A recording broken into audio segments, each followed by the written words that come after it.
tonight on CBS. Make your junk vanish. Junkintheboxaugusta.com. From the First Alert Weather Team, we hope you have a Merry Christmas and a Happy New Year. From the station that's on your side, this is News 12 at 6 o'clock. In a case we have been following for months, District Attorney Jared Williams says the swimming instructor teaching the lesson where young Izzy Scott died now has a warrant out for her arrest. It's been 6 months since the 4-year-old drowned, and the first time we are hearing of any criminal charges. Will Rio in the newsroom for us. And Will, you've been following this since the beginning, half a year later, and this is a huge update.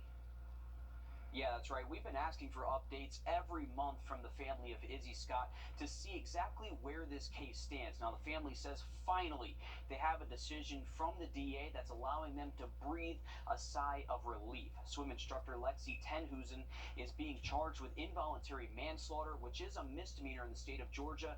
Izzy's family says this is just one step in the right direction.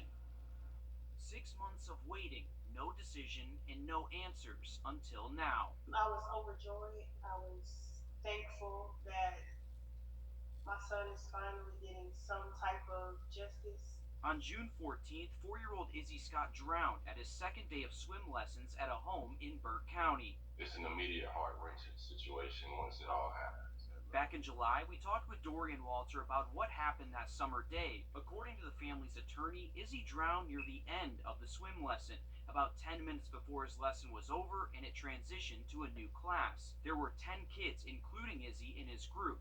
And 10 minutes before the class ended, the next group would come in. The attorney says it's a habit for the instructor, Lexi Tenhusen, to have the kids swim the length of the pool. The last time the instructor reported working with Izzy was just before the students swam the length of the pool when he was picking up rings at the bottom of the pool. She usually waited in the deep end of the pool and let all the swimmers pass her. That way she would be the last one to get out. The Scotts were told that as other families were coming in, the instructor was speaking with them when someone noticed Izzy was still in the pool and that he was underwater in the deep end.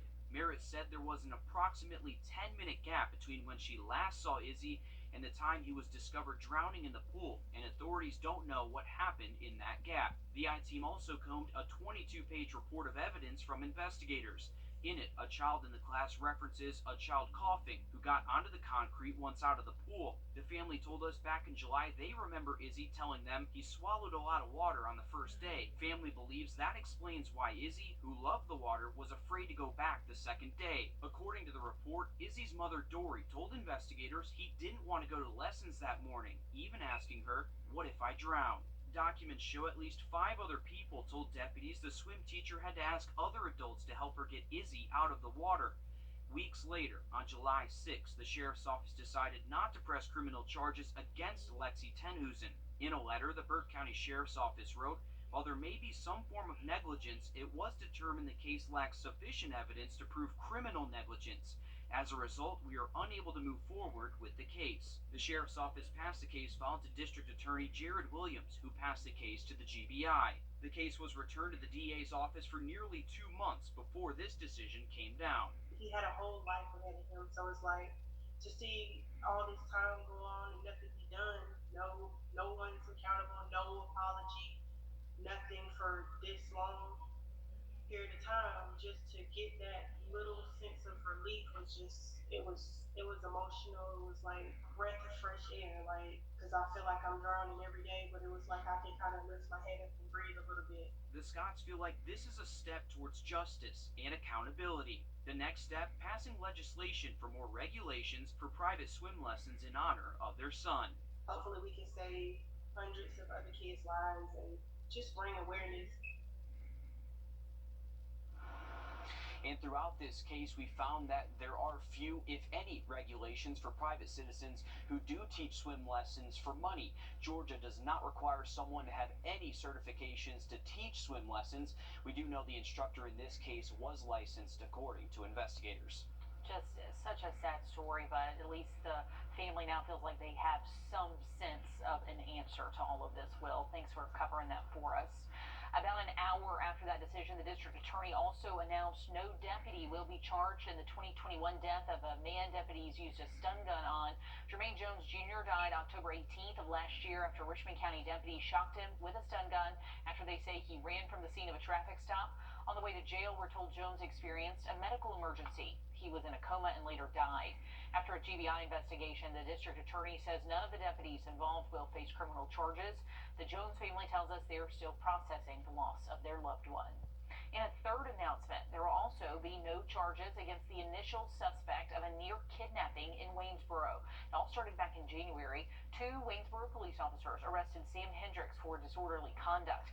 Hendricks left his daughter in the car to buy lottery tickets, and during that, there was an argument inside.